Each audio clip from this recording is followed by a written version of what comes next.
राजगृह पथ पर जा रहे गौतम बुद्ध ने देखा एक गृहस्थ भीगे वस्त्र पहने सभी दिशाओं को नमस्कार कर रहा था।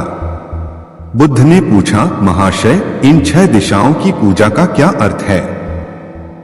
यह पूजा क्यों करनी चाहिए? गृहस्थ बोला, यह तो मैं नहीं जानता। बुद्ध ने कहा, बिना जाने पूजा करने से क्या लाभ होगा? गृहस्थ ने कहा, भंते, आप ही कृपा करके बतलाएं कि दिशाओं की पूजा क्यों करनी चाहिए। तथागत बोले, पूजा करने की दिशाएं भिन्न हैं। माता पिता और गृहपति पूर्व दिशा हैं, आचार्य दक्षिण, स्त्री पुत्र और मित्र आदि उत्तर दिशा हैं, सेवक नीची तथा श्रवण ब्राह्मण ऊंची दिशा हैं। इनकी पूजा से लाभ होता है। गृहस्थ बोला, और तो ठीक भंते, परंतु सेवकों की पूजा कैसे? वे तो स्वयं मेरी पूजा करते हैं। बुद्ध ने समझाया, पूजा का अर्थ हाथ जोड़ना, सर झुकाना नहीं। सेवकों की सेवा के बदले उनके प्रति स्नेहवात्सल्य ही उनकी पूजा है। गृहस्थ ने कहा, आज आपने मुझे सही दिशा का ज्ञान कराया। एक बार बुद्ध कहीं प्रवचन दे रहे थे। अपनी देशना खत्म करते हुए उन्होंने आखिर में कहा, जागो, समय हाथ से निकला जा रहा है। सभा विसर्जित होने के बाद उन्होंने अपने प्रिय शिष्य आनंद से कहा, चलो थोड़ी दूर घूम कर आते हैं।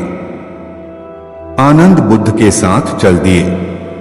अभी वे विहार के मुख्य द्वार तक ही पहुंचे थे कि एक किनारे रुककर खड़े हो गए। प्रवचन सुनने ये लोग एक एक कर बाहर निकल रहे थे, इसलिए भीड़ सी हो गई थी। अचानक उसमें से निकलकर एक स्त्री गौतम बुद्ध से मिलने आई।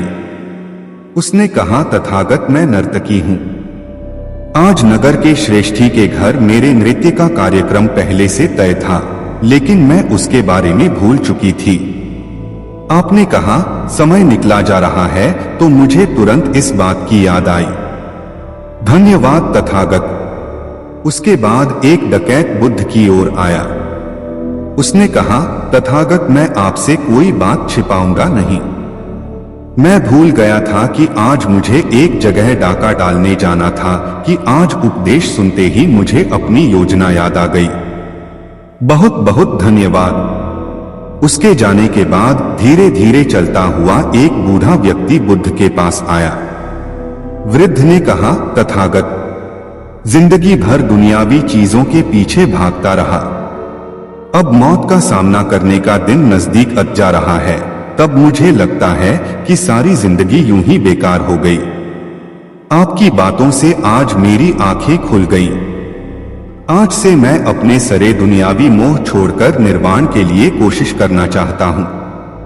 जब सब लोग चले गए तो बुद्ध ने कहा, देखो आनंद, प्रवचन मैंने एक ही दिया, लेकिन उसका हार किसी ने अलग अलग मतलब निकाला। जिसकी जितनी झोली होती है उतना ही दान वह समेट पाता है। निर्वाण प्राप्ति के लिए भी मन की झोली को उसके लायक होना होता है।